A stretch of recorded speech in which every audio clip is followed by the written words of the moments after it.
Isaiah chapter 53 verse 4 to 5. ìwé àìsáyà orí kẹtàléní àádọ́ta ẹsẹ̀ kẹrin àti Surely he has borne our griefs. lóòótọ́ ó ti ru ìbìnújẹ́ wa. Our griefs. ìbìnújẹ́ We are wa. supposed to be grieved àwa ló yẹ ká kún fún ìbìnújẹ́. because of sin. torí ẹ̀ṣẹ̀. But he bore the griefs ṣùgbọ́n ó rù ú. and carried our sorrows. ó sì gbé ìkáàánú wa lọ. He carried our sorrow. He was sinless. He didn't need to carry all these things. ó jẹ́ aláìlẹ́ṣẹ̀ kò yẹ kó ru gbogbo nǹkan But wọ̀nyí. because of his love for us, ṣùgbọ́n nítorí ìfẹ́ rẹ̀ sí wa. he carried our sorrows. ó ru ìbànújẹ́ wa lọ. He carries our griefs. ó kó gbogbo ìkáàánú wa lọ. Yeah, we did esteem him stricken, smitten of God and afflicted. ṣùgbọ́n àwa kà á sí bí ẹni tí a nà tí a lù láti ọ̀dọ̀ Ọlọ́run wá. Do you know what? ǹjẹ́ mọ̀ tó ṣẹlẹ̀? Some people believe that it was the beating of the Romans àwọn kan ní ìgbàgbọ́ pé lílù tí àwọn ọmọ ogun Róòmù lù ú that made him to pay for our sins. ló jẹ́ kó san gbèsè ẹ̀ṣẹ̀ wa. Many of the disciples were also crucified like him, but he didn't redeem us. ọ̀pọ̀ irú àwọn ọmọ ẹ̀yìn Jésù náà ló ń bẹ tí wọ́n kàn má gbélébùú bíi tirẹ̀ ṣùgbọ́n ikú wọn kọ́ ló rà wá padà. What he faced was from God. ohun tó It dojú was kọ God who dealt with him as a sinner because he was standing in our place. ohun tó dojú kọ Ọlọ́run ló ṣe bẹ́ẹ̀ Ọlọ́run ló jẹ́ níyà gẹ́gẹ́ bí ẹlẹ́ṣẹ̀ nítorí pé òun ló dúró ní He ipò was wa. smitten of God and afflicted. a lù ú láti ọ̀dọ̀ Ọlọ́run wa pọ́n lójú. He did it for you and for me. ó ṣe é fún ọ ó ṣe é fún mi. Verse 5. ẹsẹ̀ karùn-ún. But he was wounded for our transgressions. asáálé ọgbẹ́ nítorí ìrékọjá wa. We are the one that transgressed and should be punished by God. àwa la ní ìrékọjá àwa ló yẹ ká jìyà. But he was wounded by God for our transgressions. Ọlọ́run sá lọ́gbẹ́ nítorí ìrékọjá wa. That is his mission. ohun tó wá ṣe nìyí. He is our savior. He came to save us. olólùgbàlà wa wá láti gbà wá He láàyè. was bruised for our iniquities. apá lára nítorí ẹ̀ṣẹ̀ wa. Listen to me. This was not the Roman bruises that he's talking about. eléyìí ò kì í ṣe ìpalára tí àwọn ọmọ Róòmù ló sọ. No, not at all. rárá. And you will see as I continue to share this scripture with you. bí mo ti bá wa pín ẹsẹ̀ The nílẹ̀ yìí. chastisement of our peace was upon him, and with his stripes we were healed physically and spiritually and emotionally. ìnàláfíà wa wà lára rẹ̀ àti nípa ìná rẹ̀ láti fi mú wa lára dá nínú ọkàn nínú ẹ̀mí àti ní ti ara. Verse 6. ẹsẹ̀ ìkẹfà. Isaiah chapter 53 verse 6. We like sheep have gone astray. We have turned everyone to his own way because of our sinful nature. And the Lord has done what?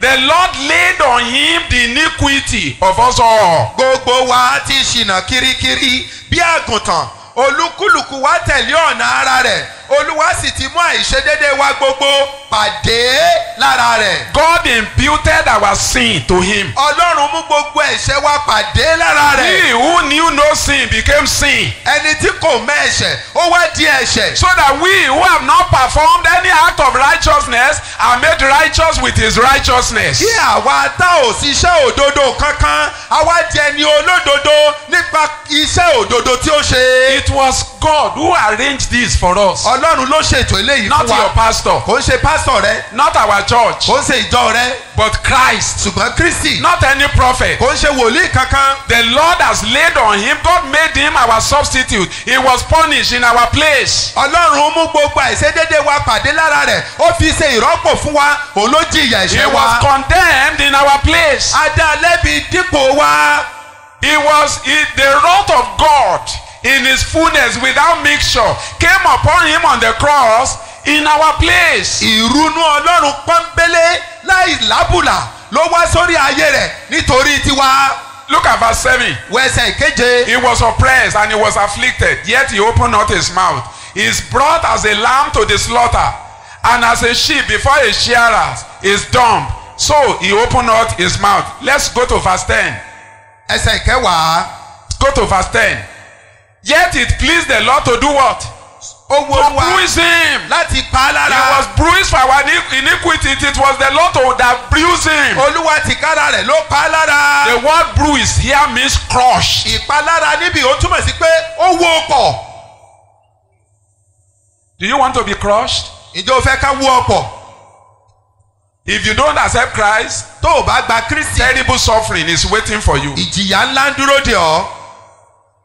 He has put him to grief. You know, when I was telling you that he was grieved, he carried our sorrows. he was grieved. He has put him to grief. Who put him to grief? ó jẹ́ God. kọ́kẹ́ ẹni ìbìnújẹ́ ta ló fi ìbìnújẹ́ fún Ọlọ́run ni. So it is heresy torí náà ọ̀rọ̀ òdì ni. for us to be thinking it was Roman soldiers that all the beatings that they did for him that paid for. No, that is error. ọ̀rọ̀ òdì ni fún wa láti ní ìgbàgbọ́ pé ìyà tí àwọn ọmọ ogun Róòmù fi jẹ́ òun ló jẹ́ kó san gbèsè ẹ̀ṣẹ̀ wa. He was doing this to pay a price to the justice of God, so that to satisfy the justice of the Almighty God. ó ń ṣe eléyìí láti san gbèsè ẹ̀ṣẹ̀ wa. ìdájọ́ Ọlọ́run ló ń ṣe ìdájọ́. When thou shalt make his soul an offering for our sin. nígbà tí wọn yóò fi ọkàn rẹ̀ ṣe ẹbọ fún ẹ̀ṣẹ̀ wa. My friend, ìwọ ọ̀rẹ́ mi. I don't know what you are feeling as you are sitting down and hearing about the love of Christ. bí tó jòkó sí yẹn mi ò mọ ohun tó ń ṣe ọ́ bó ti ń gbọ́ nípa ìfẹ́ Kristi. It should make your heart to jump up. ó yẹ kí ọkàn rẹ fò fáyọ̀. Sometimes when I think about Christ, I just roll on the floor in the morning. I say, I don't know what to do for you. ìgbà mìíràn tí bá ronú Kristi ṣe ni mo máa ń yí nílẹ̀ ẹlẹ̀ láàárọ̀ pé Ọlọ́run mi ò mọ tí ì bá tún ṣe. That I just know you. pé mo kàn sáà mọ̀ ọ́. Thou shalt make his God who make his soul an offering for sin. He shall see his seed and he shall prolong his days, and the pleasure of the Lord shall prosper in his hand. yóò rí irú ọmọ rẹ̀ yóò sì mú ọjọ́ rẹ̀ gùn. ìfẹ́ Olúwa yóò ṣẹ lé ọwọ́ rẹ̀. We are his seed today. àwa ní irú ọmọ rẹ̀ lónìí.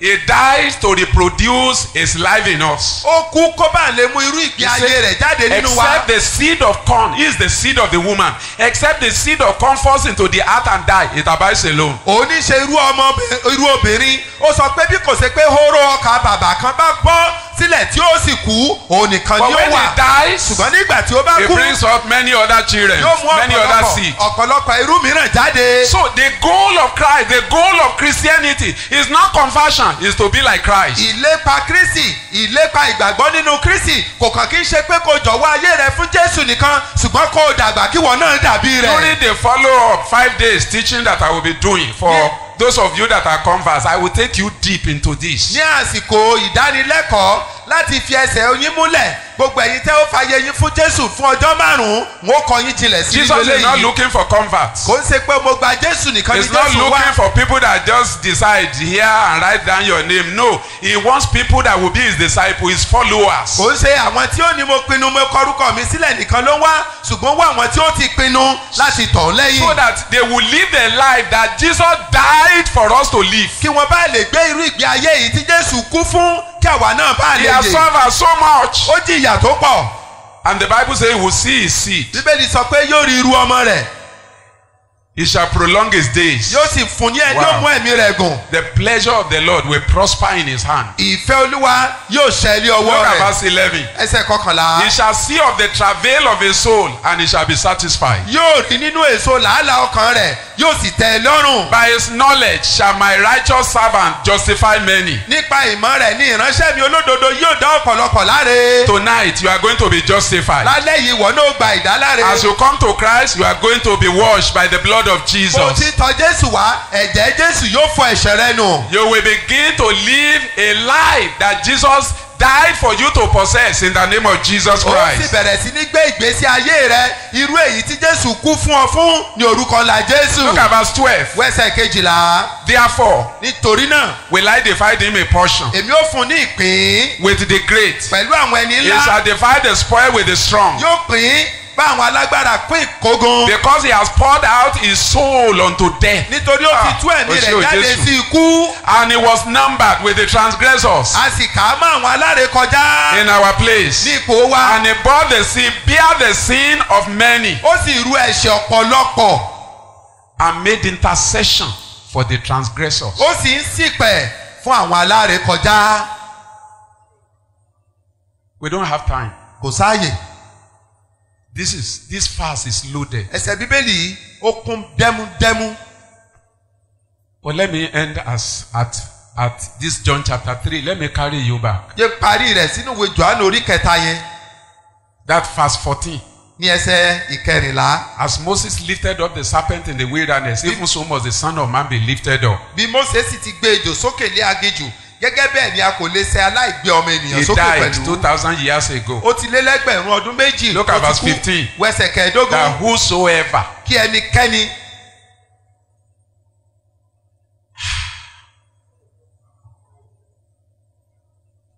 whosoever.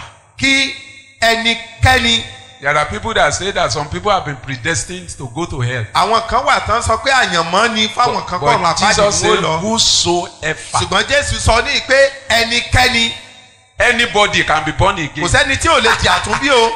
No matter how deep in sin you are. bó ti wù kó jinlẹ̀ tó nínú ẹ̀ṣẹ̀. If you have aborted 16 times, he will save you tonight. kò sì ṣẹ́yún tó ìgbà mẹ́rìndínlógún ìgbàlà ń bẹ If fún you ọ are an lálẹ́ armed yìí. robber, you have killed, you have you have stolen government money, you are a police that you say, wait, parking, make you park, wait till you go give me, and then you fake things and arrest people that ought not to be arrested. ìwọ tó ti jí owó ìjọba àbọ́lọ́pàá ni ọ́ ọ sọ pé páàkì kí lọ mú wá fún mi àwọn tí ò yẹ kó gbowó lọ́wọ́ wọn kó mú wọn ìgbàlà ń bẹ fún ọ. All the wickedness gbogbo ìwà ibi that you have been doing in the government tó ti ń hù níbi iṣẹ́ ọba and all the violence with your wife, àti gbogbo ìwà ipá tó ń bá ya rẹ̀ lò tonight, lálẹ́ yìí. whosoever. ẹnikẹ́ni.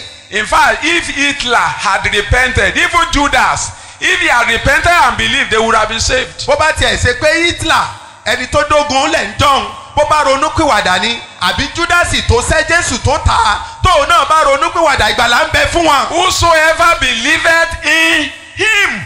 ẹnikẹ́ni tí ó bá gbà á gbọ́. You believe in him. o ní ìgbàgbọ́ nínú Jésù. Not mental belief, kò ṣe ìgbàgbọ́ nínú ọpọlọ o. but the one that comes from your heart. ṣùgbọ́n eléyìí tó ti inú ọkàn rẹ wá.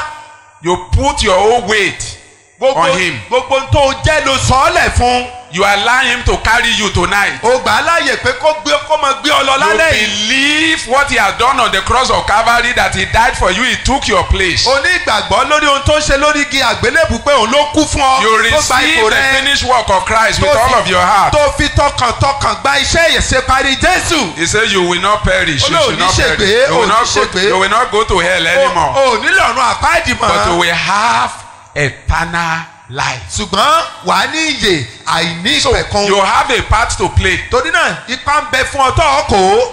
If you believe, tó bá gbàgbọ́ you will be saved. ó rí ìgbàlà. It will move into your heart. yóò wọnú ọkàn rẹ. Eternal life begins right here. nísìn The moment you are born again, tó bá ti di àtúnbí. you enter into eternal life. ó wọnú ìyè àìní This ìpẹ̀kun lọ. eternal life is Christ himself. Jésù Kristi ní ìyè àìní ìpẹ̀kun I am yìí. the way, the truth, and the life. èmi ní ọ̀nà òtítọ́ àti ìyè. He that has the Son has life. ẹni tó bá ní ọmọ ó ní So ìyè. when you invite Christ and you say, Lord, thank you for loving me like this, tó bá pe Kristi tó ní Olúwa mo dúpẹ́ pé fẹ́ mi tó and you báyìí. put your faith in him, tó sì fìgbàgbọ́ rẹ he will sínú not rẹ̀. only forgive your sins, he will move into your heart. kò ń ṣe pé yóò darí ẹ̀ṣẹ̀ rẹ jọ́ nìkan ṣùgbọ́n yóò wọnú ọkàn rẹ. Eternal life starts with you. ìyè àìnípẹ̀kún bẹ̀rẹ̀ pẹ̀lú The rẹ. life of Christ. ìyè I Kristi. have come that you may have life. èmi wá kí ẹ lè ní ìyè. That you may have life, my life abundantly. kẹ́sì ní ìyè mi He did lọ́pọ̀lọpọ̀. not come to give us abundant things, but abundant life. kò ń ṣe His pé very life, Kò ń ṣe the pé- quality of his life that dominates sin, dominates sickness, dominates demons, dominates the world, dominates even death, dominates nature.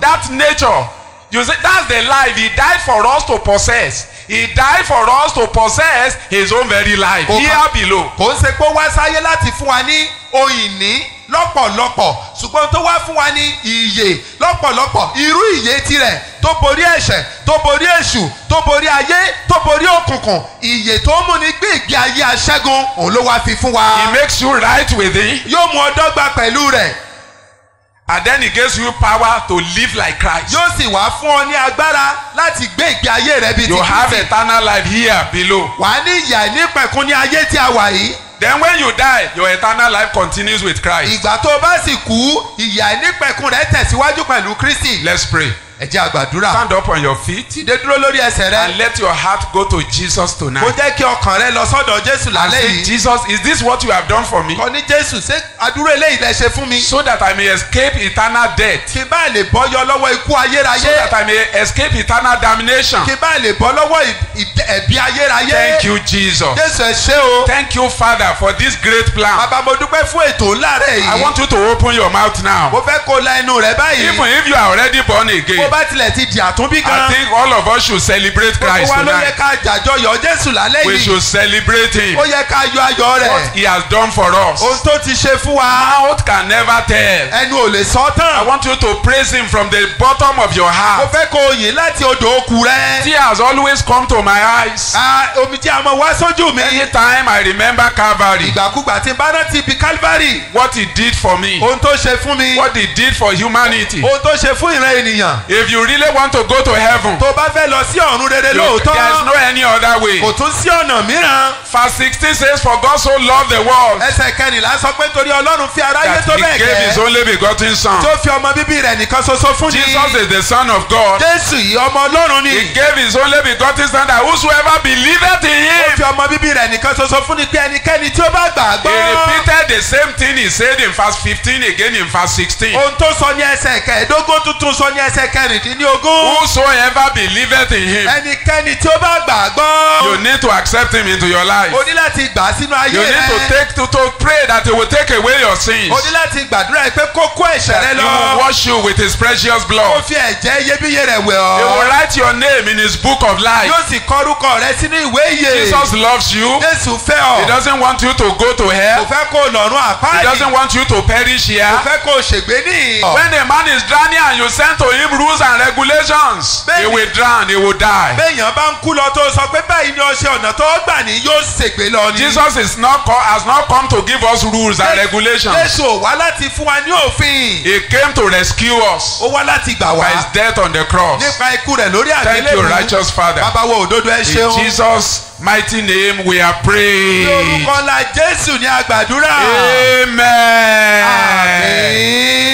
If you are here tonight Tó bá wà níbí lálẹ́ and yìí. you have not experienced Christ in your heart, Tó o tí ì ní ìrírí Kristi nínú ọkàn this rẹ. is a great opportunity Àǹfààní ńlá leléyìí for you jẹ́. to come and declare that you want to put your trust in Jesus to save your soul. Fún ọ láti polongo rẹ̀ pé o jọ̀wọ́ ọkàn rẹ fún Jésù kó gba ọkàn rẹ là. Tonight, Lásàálẹ̀ yìí. you want me to pray with Mo you. fẹ́ kí n gbàdúrà I pẹ̀lú want rẹ. you to rush here. You are not going to walk. O ò ní rìn o, wà á sáré síwájú níbí. And you need to do this publicly. O sì ní láti ṣe ní gbangba. I've never had salvation message like Mi ò tí ì this. gbọ́ ọ̀rọ̀ ìgbàlà bí I eléyìí. didn't know this is what Jesus did for me. Mi ò mọ̀ pé ohun tí Jésù ṣe fún mi nìyí. I didn't know it was not a matter of keeping rules. Mi ò mọ̀ pé kò kí ń ṣe òfin ni mò ń pamọ́. Wherever you are now, I want you to come forward. Ibi tó bá wà báyìí mo fẹ́ kó mọ bọ̀ Just rush forward here. Tètè Our má time bọ̀. is gone. Àsìkò wa ti So that we lọ. can pray for the sick. Ká lè gbàdúrà fún àwọn Rush aláìsàn. forward, rush Má forward. bọ̀ You kíákíá. are coming to Christ. Ó bọ̀ wọ́dọ̀ Kristi. You are coming to Ó Jesus. bọ̀ wọ́dọ̀ You are Jésù. saying tonight is my night. Onílálẹ́ yìí ni alẹ́ tèmi. This man Ọkùnrin that yìí came from heaven tó ti ọ̀run wá. and took all the Old Testament saints to heaven. Tó sì mú gbogbo àwọn èèyàn mímọ́ nu májẹ̀mú láíláí I want to lọ́run. follow him. Mo fẹ́ tọ̀ ọ́ I lẹ́yìn. want to be in his company. Mo fẹ́ wà ní ẹgbẹ́ You can be rẹ̀. a church leader and may not be born again. O lè jẹ́ adarí nínú ìjọ kò mọ̀ ìdí You can be àtúndí. an evangelist and you are lost. O lè jẹ́ ajínrere kò ti sọnù. You have not experienced Christ. O ní ìrírí What are Kristi. you waiting Kí for? ló ń dúró dè? Jesus is waiting for you Jésù tonight. sọ ní àṣálẹ́ Don't yìí. waste your time. Wọ́n fi àsìkò You don't ṣòfò. know when death will come and take you. O mọ̀ gbà tí ikú ò wá mú ọ Death lọ. can come tomorrow. Ikú lè dé It lọ́la. can come next Ó lè week. dé ní ọ̀sẹ̀ tó bọ̀. And if you are not ready, Tó o bá múra you will sílẹ̀. perish forever and forever. Wàá ṣègbé títí ayérayé. Come forward right now Má bọ̀ wá síwájú so báyìí. that we can pray with you. Ká lè gbàdúrà We pẹ̀lú want to rẹ. encourage you to receive Christ. Agbẹ́gbọ̀n níyànjú láti gba Jésù. You have been going from one mountain to Ó another. ti ń gun òkè yìí lọ sókè tọ̀hún. False prophets have been deceiving you with prophecies. Àwọn èké wòlíì ti ń fi ìran èké tàn ọ́ They jẹ. have been blessing water for you, Wọ́n ti ń gbàdúrà sómi fún blessing ọ. oil for you, Wọ́n gbàdúrà sí òróró and fún nothing ọ. has worked Kò sí tó ṣiṣẹ́. because there is problem with Tó your gbé heart. wàhálà ń bẹnu ọkàn rẹ ni. It's Jesus Jésù who ló is nílò. calling you tonight. Put your hand upon your chest. Gbé ọwọ́ rẹ lé igbá àyà Make rẹ this prayer after me. kó gbàdúrà tẹ̀lé My mi. Father, my God, Bàbá àti Ọlọ́run mi, thank you for tonight. mo dúpẹ́ fún alẹ́ yìí. Thank you for loving me. Mo dúpẹ́ bẹ́ẹ̀ ti fẹ́ mi. Thank you for sending Jesus Mo dúpẹ́ pé ẹ rán Jésù into this world. sínú ayé yìí. Your son, Ọmọ he rẹ became a human being ó di ènìyàn so that he can take my place. kó bá lè gba ipò mi. If he has not become a human being, there is no way he can take my place. Ìbá ṣe pé kò di ènìyàn ni kò sí bó ṣe lè gba ipò mi. Thank you because he suffered for me so that I will not suffer the punishment for my sins again. Mo dúpẹ́ nítorí pé ó jìyà fún mi kí n má bàa tún jìyà ẹ̀ṣẹ̀ mi I mọ́. believe tonight Mo gbàgbọ́ lálẹ́ that yìí he was judged for my sins kí a dá lẹ́jọ́ fún ẹ̀ṣẹ̀ mi by God látọ̀dọ̀ so Ọlọ́run that I wá will not be judged kí again. n má bàa ṣe gba ìdájọ́ mọ́. He was punished for my sins A jẹ́ níyà nítorí so that I ẹ̀ṣẹ̀ will mi not be punished kí again. n má bàa tún jìyà I mọ́. receive this with all my Mo heart. gbà á pẹ̀lú gbogbo ọkàn mi. I confess Mo jẹ́wọ́ that rẹ̀ Jesus died for me. pé Jésù kú fún mi. He died for my Ó sins. kú fún àwọn I ẹ̀ṣẹ̀ mi. believe that he was raised up on the third day Mo gbàgbọ́ pé a jí dìde ní ọjọ́ for my kẹta justification. fún ìdáláre mi. Lord, I receive him now into my heart Olúwa mo gbà á báyìí sínú to be ọkàn the mi. Lord of my Kó heart. jẹ́ Olúwa ọkàn mi. In the name of the Lord Jesus Lórúkọ Christ. Olúwa Jésù Kristi. Lord, I renounce the devil tonight. Olúwa mo kọ èṣù I sílẹ̀ renounce lálẹ́ the yìí. world. Mo kọ ayé I sílẹ̀. renounce the flesh. Mo kọ ẹran ara I sílẹ̀. receive you completely into my Mo spirit. gbà ọ́ pátápátá sínú ẹ̀mí mi. Lord, make me a new creation. Olúwa sọ mí di ẹ̀dá titun. Make me your Sọ child. mí di ọmọ rẹ. Make me your son and your daughter. Sọ mí ní ọmọ rẹ kùnrin ọmọ In rẹ the name of bìnrin. the Lord Jesus. Lórúkọ Jésù. Let your mighty Holy Spirit do a mighty work within my heart. Jẹ́ kí ẹ̀mí mímọ́ ńlá rẹ̀ ṣe iṣẹ́ ńlá rẹ̀ nínú ọkàn mi. Thank you for coming into my heart right Mo dúpẹ́ now. nítorí pé tí wọnú ọkàn mi Thank you wá. for saving me. Mo dúpẹ́ pé gbà I mí là. believe in you Mo ní ìgbàgbọ́ that nínú I am rẹ. saved now. Wípé mo ti rí That ìgbàlà. my sins are all Kí a forgiven. ti dárí gbogbo I ẹ̀ṣẹ̀ mi am jì washed mí. with your blood. A ti fi ẹ̀jẹ̀ I am níwẹ̀ saved mi. by your A grace. ti fi orí ọ̀fẹ́ yín gba ọkàn Not mi by là. my works, Kò ń ṣe nípa iṣẹ́ but mi. by your grace, Bí kò by sí your orí grace, ọ̀fẹ́, the orí grace ọ̀fẹ́, of God, orí ọ̀fẹ́ the Ọlọ́run. plan of redemption you have for my life. Ètò ìràpadà tẹ ní fún ayé mi. Thank you, Holy Father. Bàbá mo dúpẹ́. In Jesus' name I pray. Lórúkọ Jésù mo gbàdúrà. Amen. Àmín.